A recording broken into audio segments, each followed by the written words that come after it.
Hello student, welcome to my channel. आज हम पढ़ने वाला है NIS class +2 history important question for exam lesson 17 economic effect of British colonialism.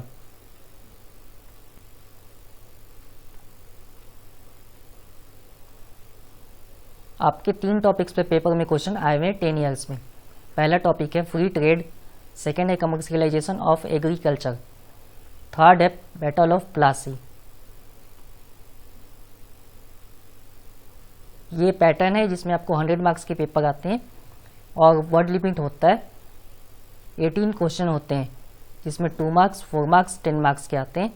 एक map होता है जो आपके 10 मार्क्स के, उसकी लिमिटेशन है 200 वर्ड। आप 250 तक भी लिख सकते हैं, इवन किसी आंसर में तो 275 वर्ड तक भी लिख सकते हैं। 80 में आप लिख सकते हैं 120 तक। 2 मार्क्स में हम 40 वर्ड तक, 40 ज़्यादा हो गया, आप 35 तक आसानी से लिख सकते हैं, मार्क्स नहीं कटेगा। कोशिश कीजिए कि 20 वर्ड में ही लिख सके, क्योंकि 20 वर्ड में 4 से 5 लाइन तक आ जाते हैं। अब देखते हैं क्वेश्चन नंबर 1। क्वेश्चन नंबर 1 पे आपसे सिंपल पूछा गया है, explain how the policy of free trade introduced by the British completely change the nature of Indian economy. Simple है कि ब्रिटिश जो थे उसमें फ्री ट्रेड का क्या गोल था। फ्री मीन्स ये नहीं था कि फ्री में ट्रेडिंग कर रहे थे। यहाँ पे फ्री ट्रेडिंग की मीनिंग आती है, एक पास अवेलेबल कराई गई थी ब्रिटिशर्स को, यानी ईस्ट इंडिया कंपनी को एक पास मिली थी। उस पास की हेल्प से ब्रिटिशर्स कोई भी ट्रेडिंग कर सकते थे विदाउट एनी टैक्सेस। कोई भी इन पे बाउंड्री नहीं थी उसी पास की हेल्प से। अब इनकी कुछ लिमिटेशन उस पास पे थे, इन्होंने उस लिमिटेशन को भी क्रॉस किया। यही कारण था प्लासी के बैटल का, बैटल ऑफ प्लासी का, और कोई कारण नहीं था, बिगेस्ट कारण था यही।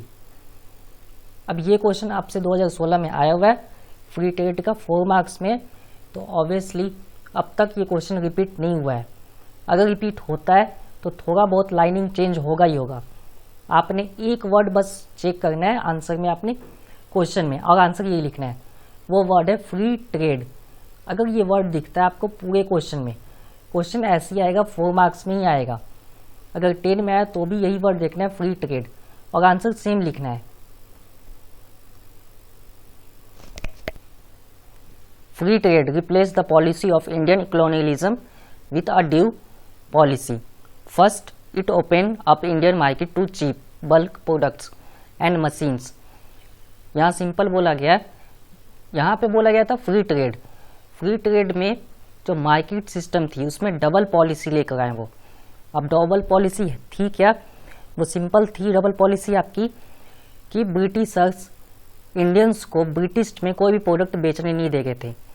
कारण कि वो ये इनसे रॉ मटेरियल ले गए थे और खुद ही सामान बनाकर वहाँ बेच गए थे।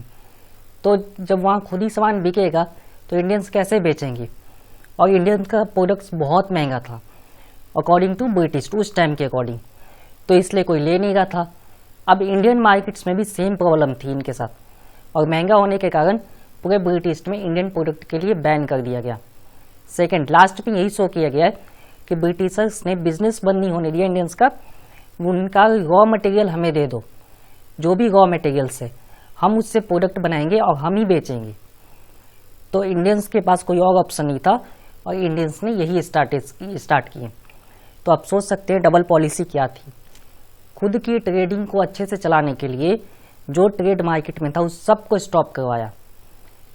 आप सोच सकते हैं कितनी स्ट्रॉन्ग पॉलिसी लाए थे मार्केट डेवलप करने के लिए, इंडिया प्लस ब्रिटिश दोनों जगह। अब देखते हैं सेकंड क्वेश्चन। यहाँ पे सिंपल है, हम एग्रीकल्चर ऑलरेडी कई सारे टॉपिक्स पे क्वेश्चन कर चुके हैं। आपके दिल्ली सल्तनत, मुगल, हड़प्पन्स में भी होगा ही, एक बार चेक कर लेना, गुप्ताज में कंफर्म है। तो ऐसे ही इन सब टॉपिक्स पे ऑलरेडी हम कर चुके हैं। तो यहाँ पे क्यों है? तो यहाँ पे जो कॉलोनियलिज्म है उस टाइम के एग्रीकल्चर की क्या सिचुएशन थी उस पर क्वेश्चन आया हुआ है।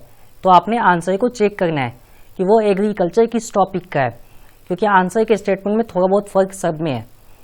कुछ पॉइंट कॉमन है, जैसे दिल्ली या मुगल्स में आएगा तो स्पेशली इरिगेशन मेथड यानी सिंचाई के मेथड पर होगा, और जो गुप्ताज पे आया वहाँ एग्रीकल्चर मार्केट पे बेस्ड होगा। यहाँ पे ऐसा नहीं है, यहाँ पे काफ़ी चेंजेस है। यहाँ पे ब्रिटिश और इंडिया के दिखाए गए कैसे कि दोनों एक दूसरे मिलकर काम कर रहे थे और क्या क्या डेवलपिंग हुआ ये शो कर रहा है। तो एक बार आंसर चेक करना है, क्वेश्चन चेक करना है, देन आंसर लिखना है। ऐसे ही आप एग्रीकल्चर देख के यहाँ नहीं लिख सकते। प्लस 10 मार्क्स में और एक क्वेश्चन आता ही है एग्रीकल्चर पे। इसका कारण मैंने बता दिया आपको, क्योंकि 4 अलग अलग चैप्टर्स में ये टॉपिक है, चारों की मीनिंग अलग अलग है। तो ये आंसर देखना है ताकि आप गलत आंसर ना लिखें। अब यहाँ पे एक बार आंसर चेक, एक बार क्वेश्चन फिर से रीड करते हैं। What was the effect of commercialisation of agriculture on Indian economy. Effect पूछा है, जब हमसे इफेक्ट पूछेगा तो इफेक्ट नॉर्मली होएगा ही होएगा। सिंपल, कॉलोनियलिज्म का एक ही सबसे बड़ा इफेक्ट था कि उन्हें सारी पॉलिसी उनके हिसाब से चाहिए थी।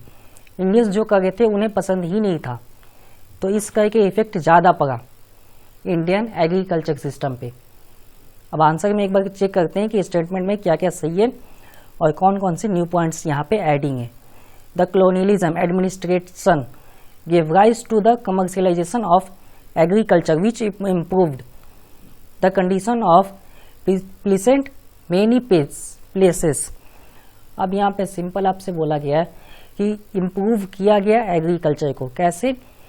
बहुत सारी जगह पे कमर्शियलाइजेशन को इम्प्रूवमेंट दी गई एडमिनिस्ट्रेटिव सिस्टम के द्वारा। अब कारण क्या था इसका, ये ध्यान समझिए। उन्हें मार्केट डेवलप करनी थी, इसलिए एग्रीकल्चर को इम्प्रूव किया। जो प्राइमरी इंडियन गुड्स, इन सब ने मार्केट की डिमांडिंग को बढ़ाने थे। और क्या क्या वस्तुएं चाहिए थी, स्पेशली अफीम, कॉटन, सिल्क, ये सारी 19th सेंचुरी में एक्सपोर्टिंग हो रही थी। एक्सपोर्ट, यहाँ से ये चीज़ें जा रही थी। इसमें रॉ जूट, ये अनाज, ऑयल, सीड यानी बीज, चाय पत्ती, ये सब थे। टी लीफ स्पेशली अफीम की जगह पे बेचे जा रहे थे। अब आप सोच सकते हैं टी लीफ की कितनी डिमांडिंग थी उस टाइम 19th सेंचुरी में। अब making of raw cotton the most, अब जो कॉटन से वस्तुएं थी वो सबसे एक्सपेंसिव और महंगी थी उस टाइम के हिसाब से। और the expansion of the money growth crop, पैसे को डेवलप करने के लिए उन्होंने एक मेथड सोचा कि हम एक नेटवर्क बनाएंगे, रेल नेटवर्क, जिससे वस्तुओं को आसानी से ले जाया जा सके एक जगह से एक प्लेस से दूसरे प्लेस तक आसानी से। और रेल नेटवर्क इंडिया में 1850 में आ गया। कारण ट्रेडिंग का, यानी यहाँ भी ब्रिटिश का ही बेनिफिट था, इसीलिए आया रेल नेटवर्क। अब प्रॉब्लम तो आनी थी क्योंकि सब कुछ खुद से किया गया था। मार्केट में जो चल रहा था उसकी हेल्प नहीं ली गई, उस सिस्टम में कुछ भी मॉडिफाई नहीं किया गया। ब्रिटिशर्स सब अपना लेकर आए थे। अब देखते हैं क्या प्रॉब्लम्स आए। But the commercialisation came in the form of an artificial system. अब क्या बना था, आर्टिफिशियल सिस्टम बना था मार्केट के लिए। Due to which place of development in the agriculture sector was limited. यही कारण था कि एग्रीकल्चर लिमिटेड रह गया। एक बाउंड्री बन चुकी थी कि सिर्फ मार्केट में यही चीज़ें बिकेगा और इसी को उगाया जाएगा, बस इसीलिए लिमिटेड बन गया। अब एक सबसे इम्पॉर्टेंट लाइन है, यह आपने लिखना है और पेपर में अंडरलाइन भी करना है। The created inequalities in the agriculture sector, but capitalized like Britain could not created a land owner structure। यहाँ पे सिंपल बोला गया है, ब्रिटेन में जिसकी ज़मीन होती है वही खेती करवाता है। इंडिया में ऐसा नहीं है। इंडिया में 2-3 टाइप्स है। बिजनेसमैन की अलग ज़मीन है, उसके जमींदार की है, फिर छोटे किसान की अलग है। ब्रिटिश का नाम था वो एक हो जाए, यानी सारी ज़मीनें बिजनेसमैन के अकॉर्डिंग ही हो। तो ये नहीं हो पाया। इंडिया में यही एक था जो ब्रिटिश नहीं कर पाए। बाकी जितनी चीज़ों में चेंजेस थे वो सब कर दिया। कुछ में फेल हुए, कुछ में सक्सेस हुए, कुछ में एवरेज था। और ये इसको नहीं कर पाया, ये अच्छा हुआ। नहीं तो आज इंडिया का जो स्ट्रक्चरल सिस्टम है एग्रीकल्चर का, वो आपको ब्रिटेन वाला ही मिलता। The absence of large scale simultaneous industry development means that there was no proper way of अब यहाँ पे बोला गया है कि जो इनकम्स थे उसको ट्रांसफॉर्म करने के लिए कैपिटलाइज किया गया। अब कोई भी चीज़ है उसको डेवलप करने के लिए एक ही चीज़ है कि हमें कैपिटलाइज करना ही पड़ेगा, मार्केट डेवलप करना पड़ेगा, लेकिन उसकी लिमिटेशन और रूल्स बनाकर। ब्रिटिश ने भी सेम किए, इनकम को इन्वेस्ट किया कैपिटलाइज फॉर्म में और उसको बढ़ावा दिया। तो इस तरीके से आपका ये आंसर कंप्लीट है। यहाँ पे हमसे पूछा गया था इफेक्ट आपने देख लिया, पॉजिटिव निगेटिव दोनों। पॉजिटिव हमने स्टार्टिंग में ही शो कर दिया है कि ब्रिटिश ने हेल्प किया इंडियन एग्रीकल्चर सिस्टम को। एंड में थोड़ा बहुत हमने शो किया है निगेटिव, क्यों इनइक्वालिटी वो इक्वालिटी चाह रहे थे कि सब कुछ बिजनेसमैन के हाथ में हो, जो पूरा इनइक्वालिटी हो जाता। तो ये एक माइनस पॉइंट था। रेल नेटवर्क यहाँ पॉजिटिव है, पूरा आंसर हमने पॉजिटिव लिखने की कोशिश की है। और इस आंसर में किसी भी एग्जामिनर को 10 में से 8 या 7 प्लस देने में कोई भी दिक्कत नहीं आएगा। ये लास्ट क्वेश्चन है, इससे पहले वाले चैप्टर में इस पे क्वेश्चन ऑलरेडी है, ये क्वेश्चन रह गया था तो आप लिख सकते हैं।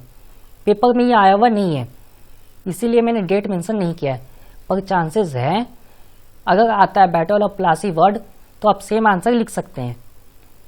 What were the main factor of responsible of battle of Plassey, 2 marks में है। तो बैटल ऑफ प्लासी के लिए रिस्पॉन्सिबल क्या था?